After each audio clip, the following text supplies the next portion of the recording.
الحمد لله رب العالمين والصلاة والسلام على سيدنا محمد وعلى آله وصحبه أجمعين. Mes chers frères, mes chers sœurs, assalamu alaikum wa rahmatullahi ta'ala wa barakatuh. Donc, Inch'Allah, nous voici le barnamajana, nous continuons notre programme de ce mois béni de Ramadan. Nous avons le plaisir, la joie d'accueillir notre cher frère, le professeur Nourdin Awsat, que vous connaissez tous. Il nous a donné plusieurs fois des conférences dans notre mosquée. Donc, il est imam, conférencier, professeur. Il est l'auteur de, comme vous le savez tous, l'auteur de le livre Le vrai visage du prophète Mohammed sallallahu alayhi wa sallam. مرحبا بكم أيها الإخوة والأخوات. Bienvenue à vous tous, mes chers frères, mes chères sœurs, et bienvenue à notre cher frère, professeur Nourdin Awsat. تفضل مشكورا بارك الله فيك وشكرا على تلبيتك لهذه الدعوة. الله يبارك فيك.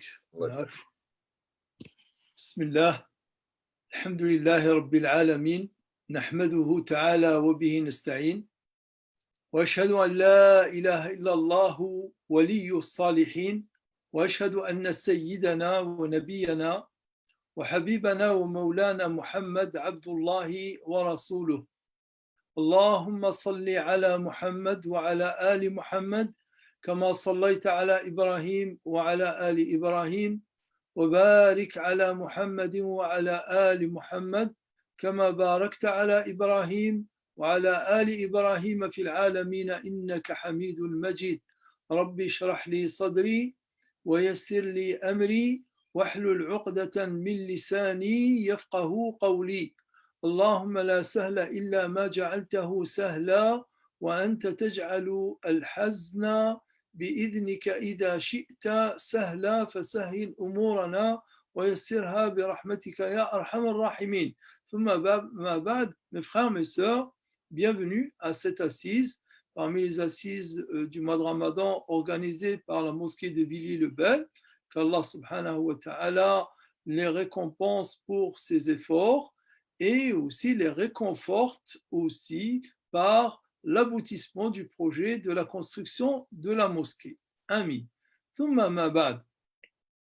Mon intervention sera pour méditer sur un point, à savoir que dans l'islam, souvent certains veulent ou pensent trouver un cloisonnement, une dichotomie ou bien des cercles fermés entre le dogme, le culte et la spiritualité, alors qu'en réalité, il n'en est point. L'islam est lié. Il a le côté dogmatique, il y a le côté pratique, cultuel, et il y a aussi le côté spirituel, qui est la relation intime, la relation du cœur, du fort intérieur, de la conscience de la personne entre lui et Allah. Donc, on parle ainsi du triptyque de l'islam. Le triptyque, en fait, c'est quoi?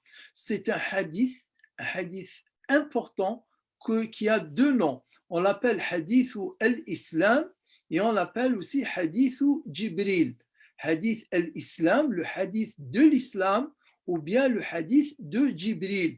En fait, parce que la pédagogie angélique, par le biais de Jibril alayhi salam, et la pédagogie prophétique du prophète Mohammed sallallahu alayhi wa sallam se sont assemblées, se sont conjuguées, se sont réunies toutes les deux pour nous donner ce beau hadith qui est le hadith Jibril, où le prophète sallallahu alayhi wa sallam, en fait, il reçoit des questions de Jibril alayhi salam et il répond. Jibril, il interroge, il lui dit, c'est quoi l'islam? Mal islam. Et le prophète de lui répondre que l'islam, ce sont les 5 piliers. L'attestation de foi, l'accomplissement de la prière, l'acquittement de la zakat, le jeûne du mois de Ramadan et le pèlerinage pour celui qui a les moyens.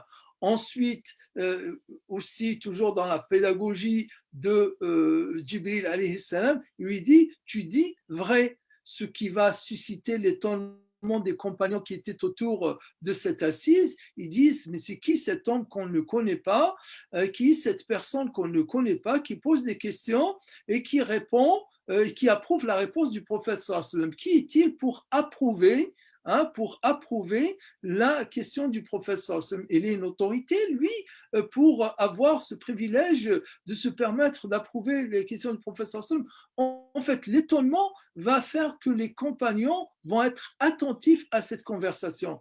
Ensuite, il va poser la question sur la foi, l'iman. Il lui dit l'iman, tu'mina billahi, la foi en Allah, en les anges, en les livres, en les messagers, en le jour dernier et en le destin, que ce soit son bien ou son mal. Il va l'approuver encore et enfin, il va lui poser la question sur al-ihsan. Al-ihsan, qu'on traduit parfois par l'excellence ou parfois par la bienfaisance aussi.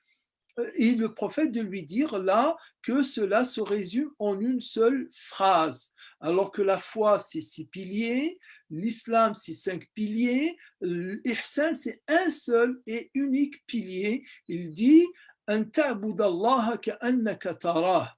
C'est le fait d'adorer Allah comme si tu le voyais. Et même si tu ne le vois pas, certes, lui, Allah, te voit. En fait, c'est dans ce hadith, on voit bien la complémentarité entre ces 3 parties. Le dogme, qu'on traduit parfois par le credo, qu'en arabe on appelle al-aqida, ou bien usul al-din, ou bien usul al-iman, les 6, usul al-sit. Donc, l'iman, le dogme, le credo, et ensuite le culte, l'adoration, les 5 piliers notamment, ça c'est les piliers, et l'ihsan.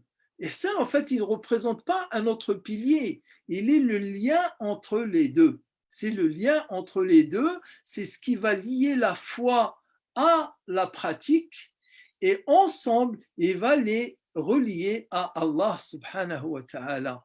Qu'on observe le jeûne avec une telle sincérité, si bien que Allah, même si on a la possibilité de rompre le jeûne, de déjeuner, je parle par exemple, même chez les jeunes, par exemple, il va dire Allah sait, Allah me surveille, Allah me regarde. Et si je jeûne entre moi et Allah. Donc cette relation, cette sincérité, cette intime relation entre le serviteur, l'adorateur et Allah, subhanahu wa ta'ala, elle est dans l'ihsan. Et plus on fait les choses vraiment avec la présence de notre esprit, la présence de notre cœur, la présence de tous nos sentiments, toute la sincérité est déployée, et plus on est dans l'ihsan, qui est de toutes les manières une expression large. Donc, ça, c'est le premier point qu'on aimerait méditer ensemble. Donc, il n'y a pas du tout, mais alors là, pas du tout, de cloison entre le côté dogmatique, al-aqida, le côté pratique, al-ibada, le côté autre pratique, al-mu'amala, les relations avec les autres, et aussi la spiritualité, le lien entre la personne et Allah, le lien de cœur, bien sûr, le lien des sentiments qu'il y a entre l'homme et Allah subhanahu wa ta'ala. D'ailleurs, ça se reflète, cette liaison, je dirais, cette attache qui est inséparable dans le nom Allah. Allah qui est cité plus de 980 fois dans le Coran. 900, plus de 4, c'est le mot le plus cité dans le Coran, qui revient souvent Allah, Allah, Allah, déjà dans chacune des versets, des premiers, qui n'est pas un verset, mais qui est début de chaque sourate, Bismillah ar-Rahman ar-Rahim, plus Allah à chaque fois. Donc Allah, dont le nom, comme disent les spécialistes, marque cette attache. Il est constitué de 4 lettres, mais que les 4 lettres, elles sont attachées de sorte que la première lettre, c'est le alif, A, et la dernière lettre, c'est le Ha. La première lettre et la deuxième lettre sont toutes les deux des lettres qui viennent de la gorge, ce qu'on appelle al-huruf al-halqiyya, les lettres gutturales qui viennent de la gorge. Et la première, elle est plus forte que la deuxième. La première exprime la force d'Allah subhanahu wa ta'ala. Et la deuxième, le ha, elle exprime la subtilité, elle exprime la finesse. Le ha, c'est la lettre la plus fine, alors que A, c'est la lettre la plus forte, une des lettres les plus fortes de l'alphabet arabe. De même qu'au milieu entre le hamza et le ha, il y a les deux lames, Allah. Allah, en principe, je dirais en principe selon les règles de l'orthographe arabe, quand il y a deux lettres qui se ressemblent, elles sont toujours incluses l'une dans l'autre, ce qu'on appelle l'idram. Quand il y a deux lettres, quelles qu'elles soient les lettres, un sad et un sad, un sin et un sin, un a et un a, un ra et un ra, on enlève le dédoublement des deux lettres et on laisse une seule lettre et on met une shedda. On met une shedda et cette shedda indique qu'à l'origine, il y avait deux lettres qui se ressemblent, qui étaient là. Sauf pour le nom Allah. Aucun je dirais, spécialistes de la langue n'a osé l'écrire avec Allah, avec un seul lam et shedda. On laisse les deux lames. Les deux lames qui sont les symboles de la liaison aussi, as-sila. Le premier, le lien que les musulmans ont avec Allah à travers le Coran, et le deuxième, c'est le lam de la liaison que les musulmans ont avec Allah, avec la sunna et l'exemple du prophète sallallahu alayhi wa sallam. Et c'est pour cette raison que le musulman, tout le temps, quel que soit l'acte qu'il fait, un jeûne du mois de Ramadan, une prière, un pèlerinage, une lecture du Coran, un wudu, une aumône, quel que soit l'acte qu'il fait, il est tout le temps en voyage vers Allah, comme l'a si bien indiqué et comme l'a si bien exprimé à travers tout un livre le grand imam Ibn al-Qayyim al-Jawziyya, dans un livre intitulé طريق الهجرتين وباب السعادتين طريق الهجرتين وباب السعادتين au duel. Il a dit طريق الهجرتين, la voie des deux hijras, la voie des deux migrations et la porte des deux bonheurs.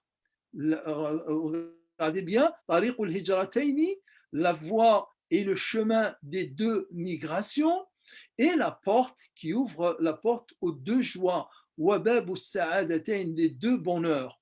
En fait, il s'agit de quoi, pour résumer? Al-hijratayn, c'est les deux migrations, c'est la double migration vers Allah et vers le messager d'Allah. Tout ce qu'on fait comme acte d'adoration ou autre acte moral, autre acte vertueux et louable, on le fait pour Allah.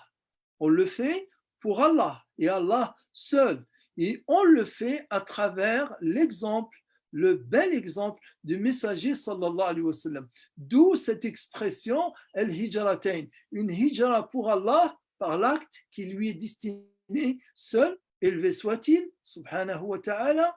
Et le deuxième hijra, la hijra à travers l'exemple du prophète sallallahu alayhi wa sallam. On cherche à suivre l'exemple du prophète sallallahu alayhi wa sallam. Certains sont étonnés, certains qui ne connaissent pas bien l'islam, qui ne sont pas bien imprégnés des enseignements de l'islam, ne connaissent pas l'importance du messager sallallahu alayhi wa sallam, ils se disent il y a trop de ritualisme, il y a trop de règles rituelles, faire ceci, ne pas faire cela, dire ceci, ne pas dire cela.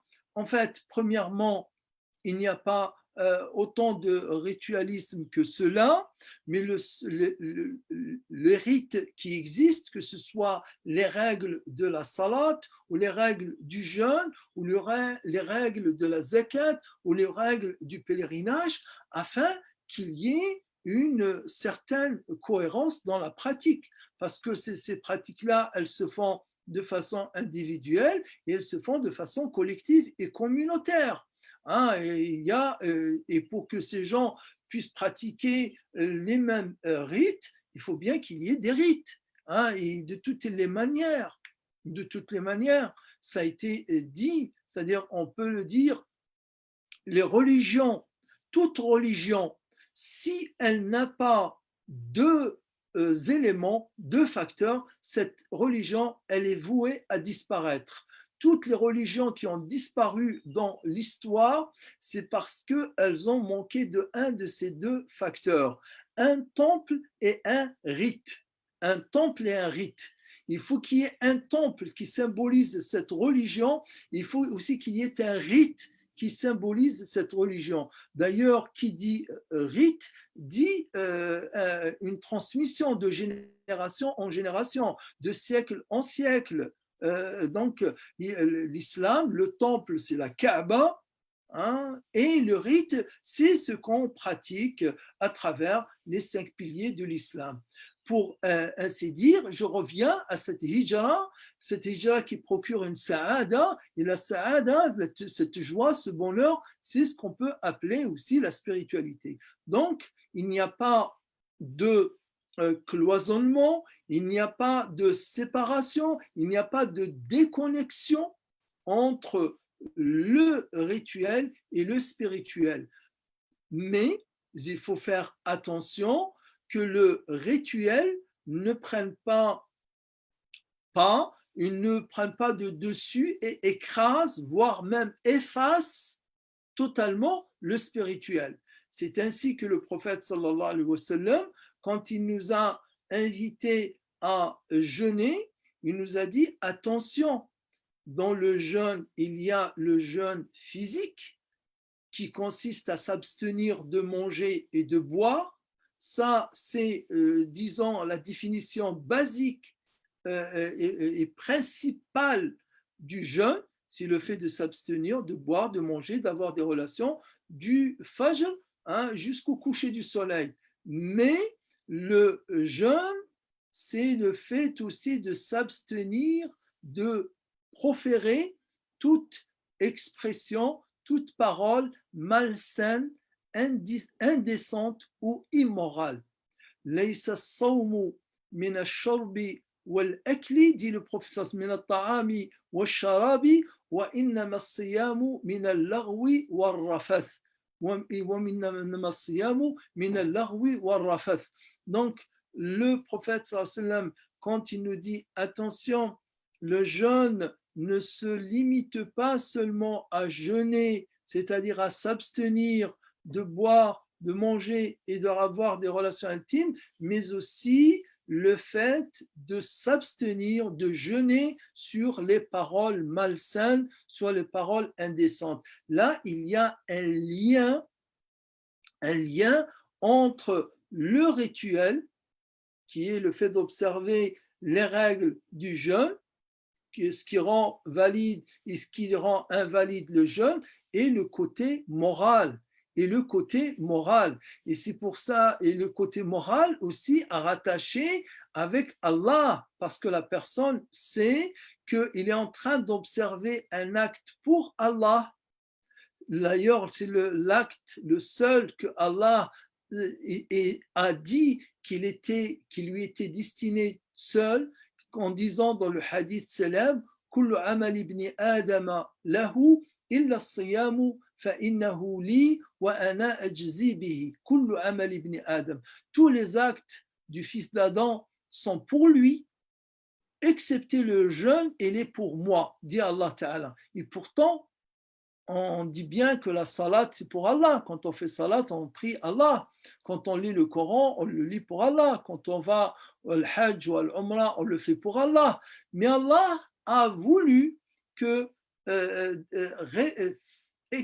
faire que le seul acte véritablement voué à Allah, c'est le jeûne, hein, en dehors des autres actes. Parce qu'en fait, là aussi, il y a le jeûne obligatoire du Ramadan, il y a aussi le jeûne surrogatoire, mais aussi parce que le jeûne est une pratique intime. C'est une pratique intime entre la personne et Allah. Personne ne sait qui qui jeûne, qui ne jeûne pas comme ça d'apparence, ça ne se voit pas sur le visage ni sur le corps de la personne, mais c'est intime entre la personne et Allah. Donc Allah a dit que cet acte-là, c'est pour moi. Donc le jeûne, il va encore renforcer, il va se nourrir aussi de la spiritualité, de ce lien, de cette sincérité, de ce lien intime entre la personne et Allah subhanahu wa ta'ala. De même, aussi un autre aspect du jeûne, il y a en arabe, dans l'éducation spirituelle, ce qu'on appelle en arabe al-takhliya ou al-tahliya. Al-takhliya ou al-tahliya, c'est une sorte d'opération qui se fait en deux temps ou en deux actions. L'éducation spirituelle, elle se fait en deux temps et en deux principales actions. Une action de dépouillement et une action de revêtement. On dépouille, c'est-à-dire on vide, on se débarrasse de quelque chose pour mettre à la place, pour revêtir le vide, pour remplir le vide, pour ravaler le vide par quelque chose d'autre. C'est un peu ce qu'on fait par le jeûne. Le jeûne, en fait, on vide notre corps de la nourriture et de la boisson. D'accord. De même, nos relations intimes, les relations naturelles entre couples. Donc, on se vide de cela pour se remplir d'autres choses. Le vide qu'il y a dans le corps, il va être remplacé et par l'esprit, par le cœur, par la méditation, par le rapprochement, plus de présence d'Allah subhanahu wa ta'ala, et en quelque sorte la personne se réserve pour Allah subhanahu wa ta'ala et sort de sa nature ou de la nature bestiale qu'il partage avec tous les bestiaux, et il se rapproche de sa nature ou bien d'une nature angélique que seuls les anges ont. Donc, encore une fois, on voit ce lien entre une éducation spirituelle, une élévation spirituelle, un renforcement de la spiritualité, en même temps qu'il y a observance pratique de quelque chose de rituel. Ça va ensemble. Jamais un acte n'est vidé de son sens moral et de son sens spirituel, d'amour d'Allah, de crainte d'Allah, de révérence, ta'zim, d'Allah subhanahu wa ta'ala, de sorte que s'il n'y a pas cela, l'acte ne vaut rien. L'acte ne vaut rien, il n'a aucune valeur s'il n'y a pas cette dimension morale et cette dimension spirituelle de respect d'Allah. Ainsi, le prophète sallallahu alayhi wa sallam dit Man lam yada' qawla az-zuri wal 'amala bihi falaysa lillahi hajatun fi an yada'a ta'amahu wa sharabahu, que celui qui ne délaisse pas les propos diffamatoires, fabulateurs et menteurs et la mise en pratique de cela, Allah n'a que faire que cette personne cesse de boire et de manger. Vous voyez? Donc, le rituel, c'est ne pas boire et ne pas manger. Mais ce rituel-là, il n'est pas comme ça dans l'absolu, libre de toute, je dirais, moralité et libre de toute spiritualité. Bien au contraire.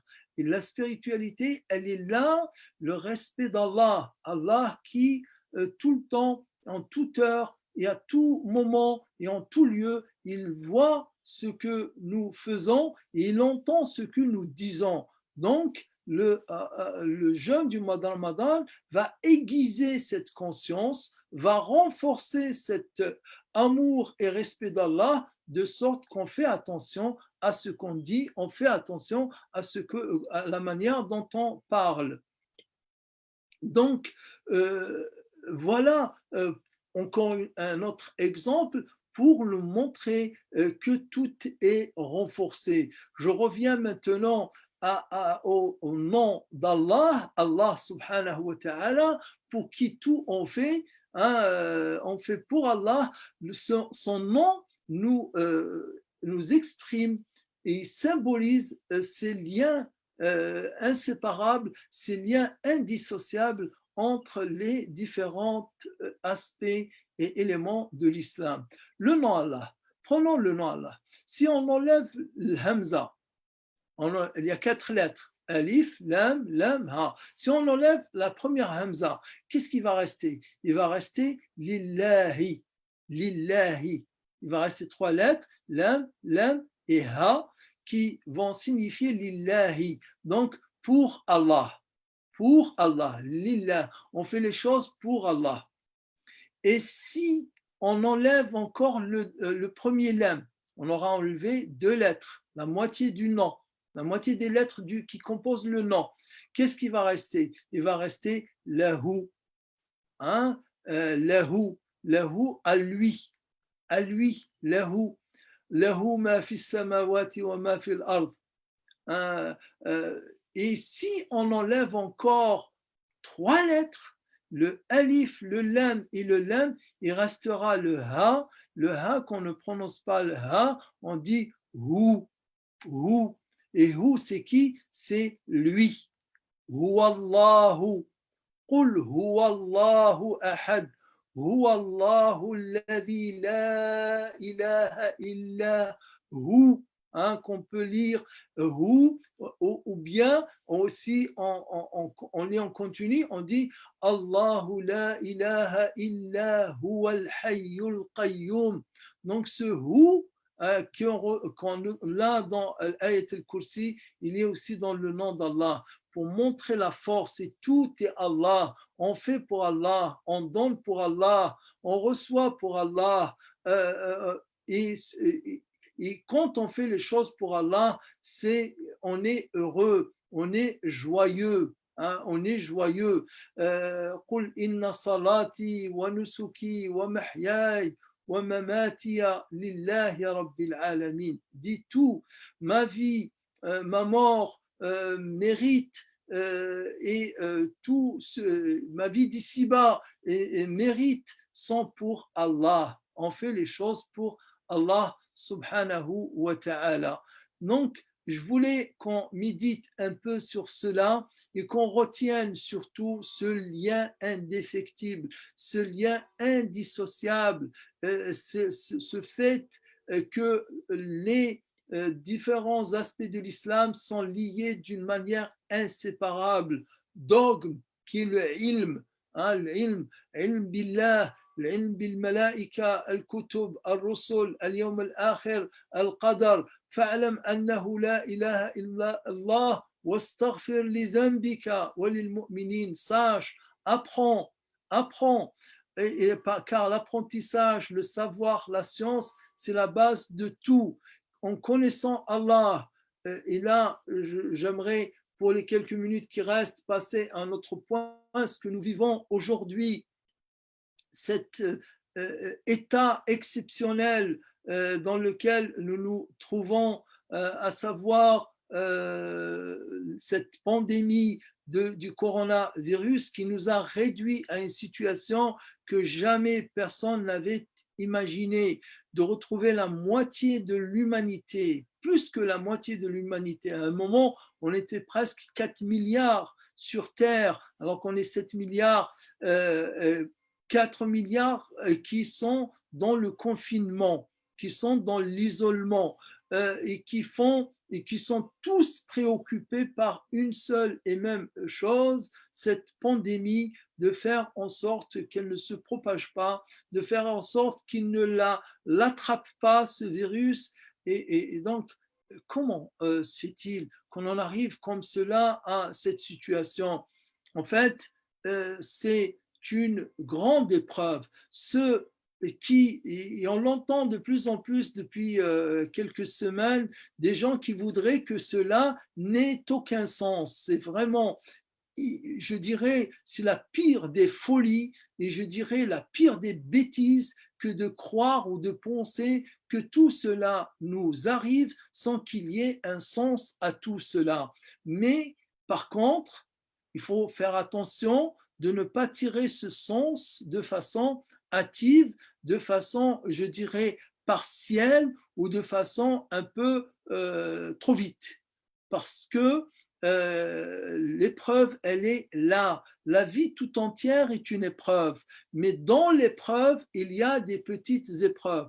La vie est une épreuve. La vie, al-hayat, toute entière, depuis son début jusqu'à sa fin, c'est une épreuve. Comme le dit Allah dans la sourate La Royauté, Tabarak alladhi biyadihi al-mulk wa huwa ala kulli shay'in qadir, alladhi khalaqa al-mawta wal-hayata liyabluwakum ayyukum ahsanu amala. Gloire à celui qui a créé les cieux et la terre, Tabarak alladhi biyadihi al-mulk, à celui qui détient la royauté de ce qu'il y a sur terre et les cieux, et qui a créé la mort et la vie afin de vous mettre à l'épreuve.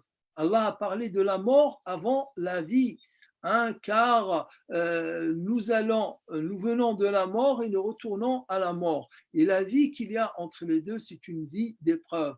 Donc Allah nous soumet à cette grande épreuve, la pandémie, pour encore réfléchir sur notre comportement, et je dirais, et là avec conviction, mais alors là avec l'ultime conviction, nous les musulmans, nous ne devons surtout pas avoir honte ni être gênés de donner notre vision, de donner notre manière de voir les tenants et les aboutissants de cette pandémie, et de ne pas hésiter à dire, on ne pourra pas dire que c'est un châtiment, Allah, on n'en sait rien. On n'en sait rien, parce que musulmans croyants pieux et non-musulmans, non-croyants, non-pieux sont touchés par cela. On ne peut pas le dire. D'ailleurs, le prophète sallallahu alayhi wa sallam, dans le hadith, quand il fut interrogé par Aïcha, le hadith il est dans le Bukhari et Muslim, sur At-Ta'un, la peste, il a dit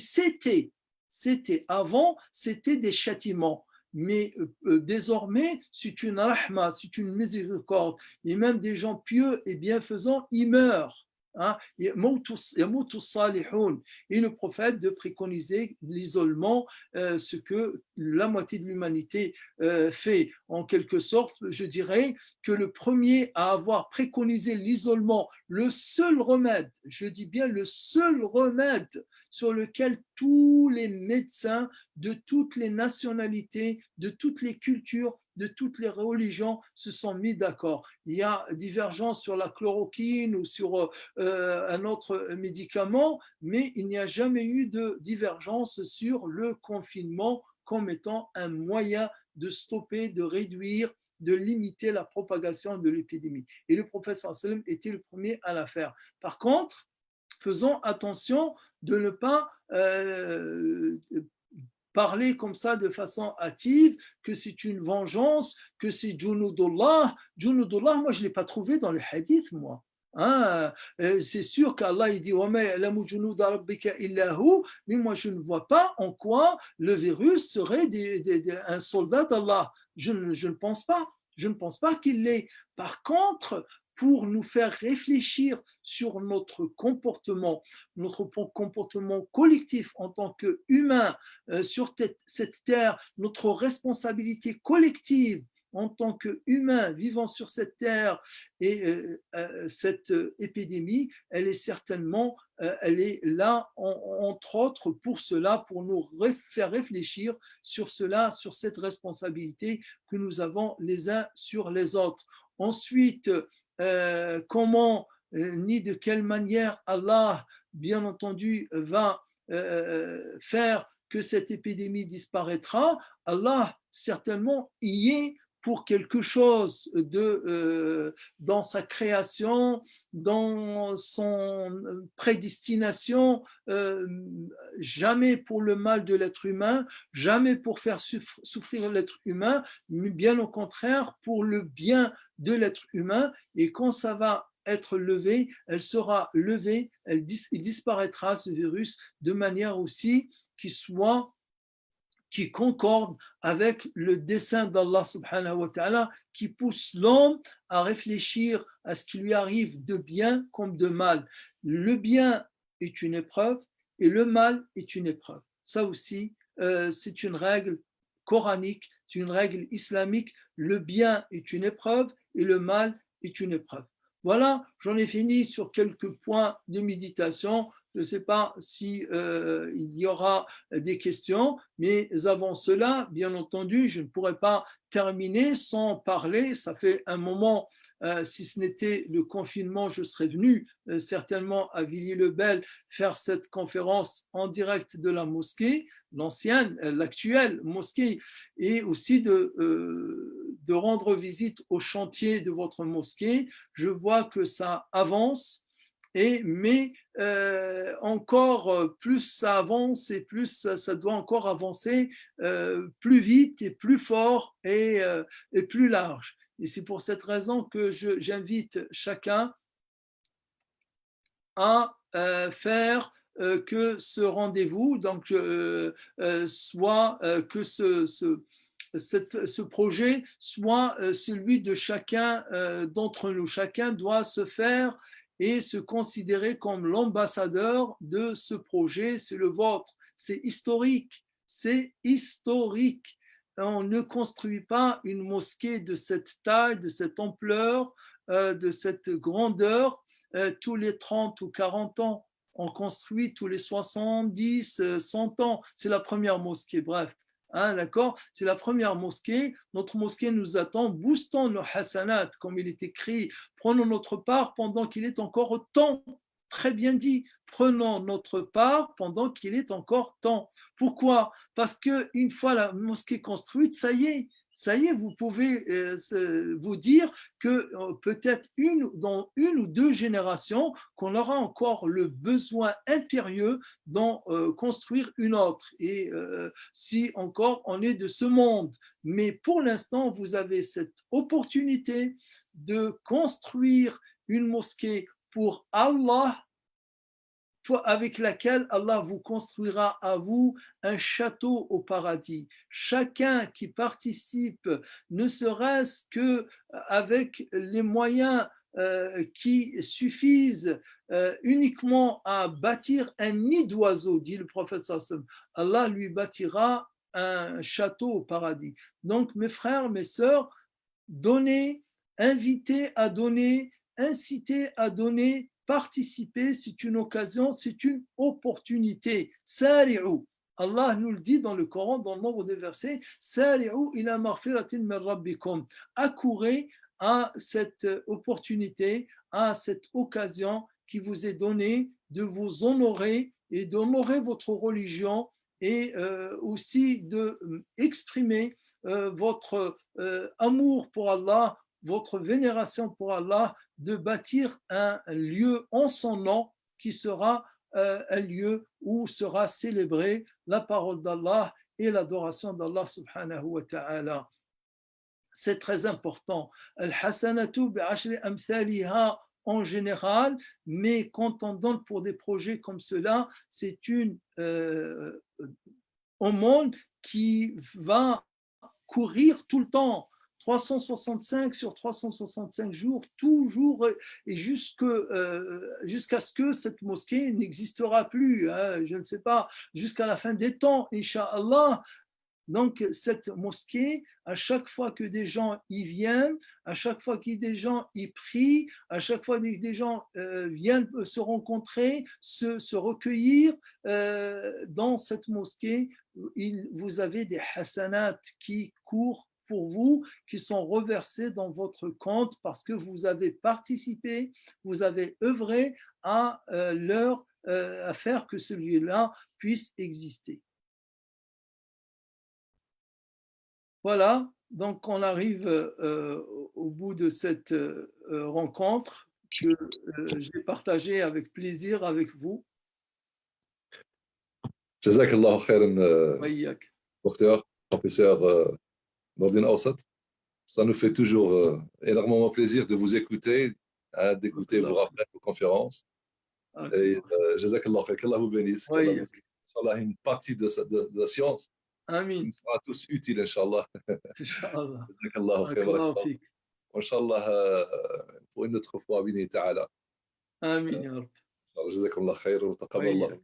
منكم. Et merci encore pour nos frères et nos sœurs qui nous suivent depuis Facebook. بارك الله فيهم. جزاكم الله Merci. خيرا. الله يسلمك. الله يحفظك، بارك الله فيك. الله يسلمك. بارك Juste, الله je فيك. rappelle les frères et sœurs, demain, donc on aura, Inch'Allah, notre cher Cheikh Toufiq, Inch'Allah, à la même heure. Donc